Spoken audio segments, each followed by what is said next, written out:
Hi friends, नमस्ते। स्वागत है आप सभी का अनअकैडमी बीपीएस यूट्यूब चैनल में। तो देखिए, आज हम लोग एक बहुत ही महत्वपूर्ण टॉपिक के ऊपर बात करने वाले हैं। आज हम लोग बात करेंगे कि डेनमार्क एक कृत्रिम द्वीप बना रहा है समुद्र में, और इसको लेकर के अंतर्राष्ट्रीय स्तर पर विरोध शुरू हो गया है। आखिर क्यों इसका विरोध हो रहा है, क्या इससे किसको नुकसान होने वाला है, और आखिर ये डेनमार्क क्यों कृत्रिम द्वीप बनाने वाला है, बहुत कुछ जानने को मिलेगा आप लोगों को इस वीडियो में। तो वीडियो में अंत तक बने रहिएगा। वीडियो अच्छा लगे तो लाइक कीजिएगा और अपने सभी दोस्तों के साथ इसे शेयर जरूर कर दीजिएगा। तो चलिए शुरू करते हैं वीडियो को। मेरा नाम है अभिमन्यु सिंह। तो देखिए, सबसे पहले तो शुरू करने से पहले हम लोगों को जानना होगा कि ये डेनमार्क है कहाँ पे, कौन सा देश है, किस कॉन्टिनेंट में ये पड़ता है। तो यहाँ पर अगर आप देखेंगे तो ये है यूरोप का क्षेत्र, और यूरोप में ही यहाँ पर आप देखें तो ये है डेनमार्क। ठीक है, यहाँ पर डेनमार्क है। इसके पश्चिम साइड में आप देखेंगे तो ये जो पानी वाला भाग आपको दिख रहा है ये है उत्तरी सागर,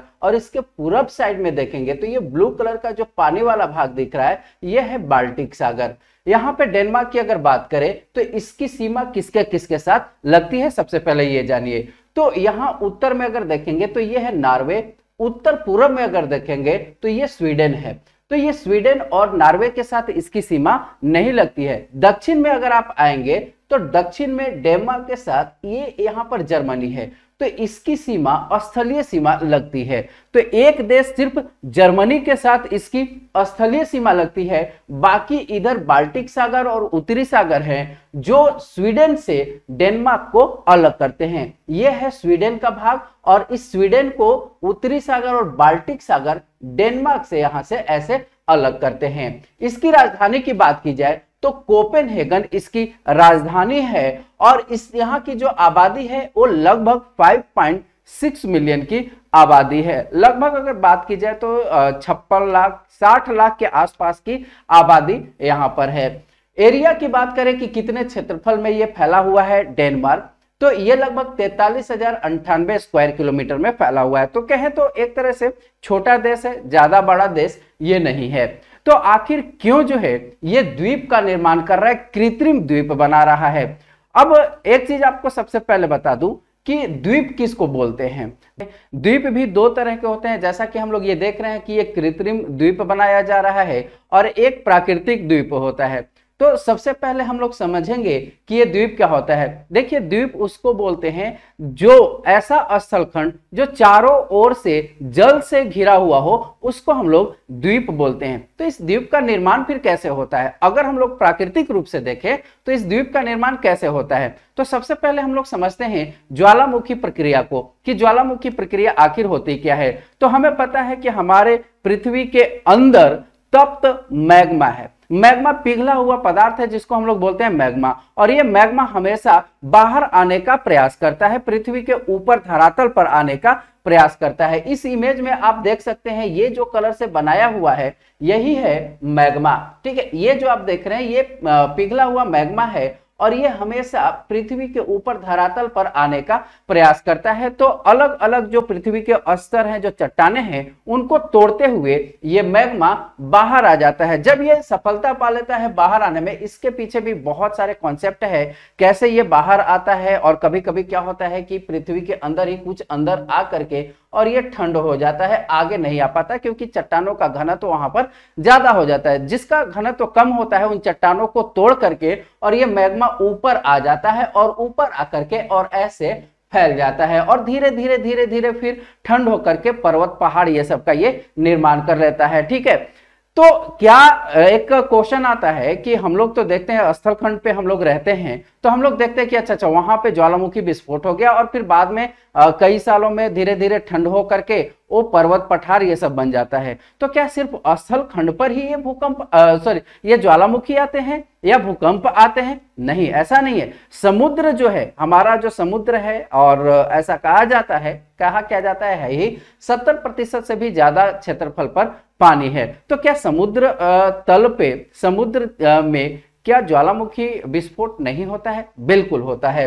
देखिए, यहां पर अगर हम लोग बात करें तो समुद्र के का जो स्तर है, नीचे का जो सी फ्लोर है वहां पर भी विस्फोट होते हैं, ज्वालामुखी विस्फोट होते हैं। लेकिन होता क्या है कि वो पानी के अंदर, देखिए इस इमेज को आप देखने का प्रयास कीजिएगा, इसमें आपको समझाने का प्रयास कर रहा हूं। यहां पे आप देखेंगे तो ये नीचे का समुद्र का नीचे का स्तर है। यहां पे विस्फोट अगर होता है तो विस्फोट होकर के और पानी में ही ये धीरे धीरे ठंड होकर के और स्थल बन जाता है। कभी कभी क्या होता है कि विस्फोट काफी भारी मात्रा में, काफी बड़ा विस्फोट होता है, तो ये इतना तक जो है वो ऊपर तक आ पाता है। और उससे भी बड़ा अगर विस्फोट होता है तो क्या होता है कि ये ऊपर तक आ जाता है, पानी का जो स्तर है उसको भी ये ऐसे पार कर जाता है और ठंड होकर के ये द्वीप बन जाता है। देखिए इधर से भी पानी, इधर से भी पानी, चारों ओर से पानी, और इस पानी के स्तर को भी ये क्या करता है, पार कर जाता है। तो ऊपर हम लोगों को ये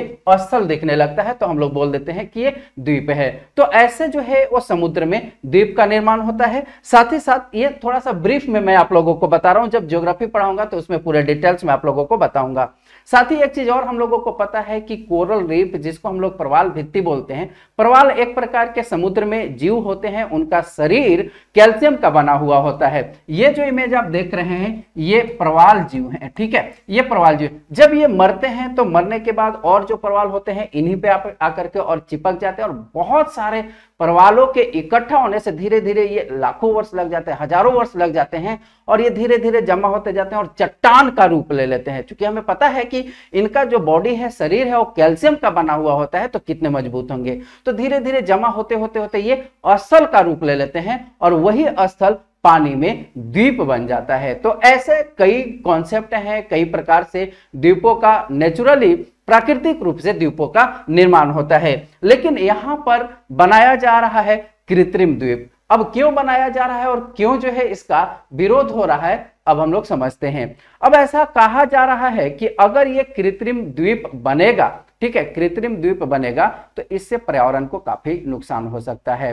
पर्यावरण पर काम करने वाली जितनी जो संस्थाएं हैं, एजेंसियां हैं, वो इसका विरोध कर रही हैं कि पर्यावरण को इससे काफी ज्यादा नुकसान होगा, इसलिए आप ये प्रोजेक्ट को रोक दीजिए, मत बनाइए। सबसे पहले इनका ऐसा मानना है कि जो गाड़ियां होंगी, जो गाड़ियां चलेंगी, उससे प्रदूषण काफी ज्यादा बढ़ेगा। ऐसा इनका मानना है कि ठीक है, आप जो द्वीप बना रहे हैं उस द्वीप में सामान को लाने ले जाने के लिए वहां पे लगभग 350 ट्रक डेली चलेंगे, है ना, 350 ट्रक डेली चलेंगे। तो इस ट्रक से जो प्रदूषण होगा, ठीक है, साथ ही आप मान लिया कि यहाँ पर आप द्वीप बना रहे हैं, ठीक है, यहाँ पे द्वीप बना रहे हैं और यहाँ पे आपका मुख्य स्थल है, यहाँ से यहाँ तक ले जाने के लिए, सामान को ढोने के लिए, लाने ले जाने के लिए, साथ ही यहाँ पर द्वीप पर अगर लोग बस जाएंगे, रहने भी लगेंगे, तो यहाँ से आने जाने के लिए ये अपना यातायात की सुविधा भी आपने बना दी है, तो आएंगे जाएंगे, तो यहाँ के जो स्थानीय जीव जंतु उनको भी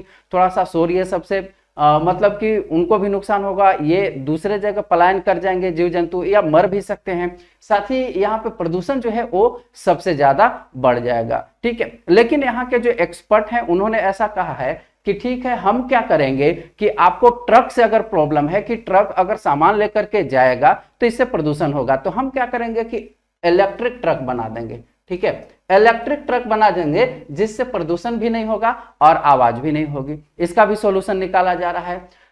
दूसरा इनका ऐसा कहना है कि देखिए, आप क्या करेंगे, कृत्रिम द्वीप बनाना चाहते हैं, कृत्रिम द्वीप बनाएंगे तो द्वीप, अभी जैसा कि मैंने आप लोगों को समझाया कि द्वीप वैसा स्थल खंड होता है, वैसा स्थल खंड होता है जो चारों ओर से पानी से घिरा हुआ है। यानी कि आप जो है स्थल बना रहे हैं, पानी में आप स्थल बना रहे हैं, तो स्थल बनाने के लिए आप क्या करेंगे, मिट्टी ले जाकर के पानी में ऐसे डालेंगे, है ना, तो वो मिट्टी आप कहां से लेकर के आएंगे, तो ये मिट्टी आप कहीं ना कहीं आप अपने देश से या कहीं से भी काट करके, जो आपका स्थल है उसी को काट काट करके और ला करके पानी में ऐसे डालेंगे, तब वो जो है वो स्थल बन जाएगा, है ना। तो एक जगह से आप मिट्टी का अगर कटाव करेंगे तो कहीं ना कहीं खनन की समस्या वहां पर जरूर आएगी, वहां का जो स्थानीय पर्यावरण है उसको भी उससे नुकसान होगा, जैव विविधता पर भी इसका असर पड़ सकता है, ठीक है।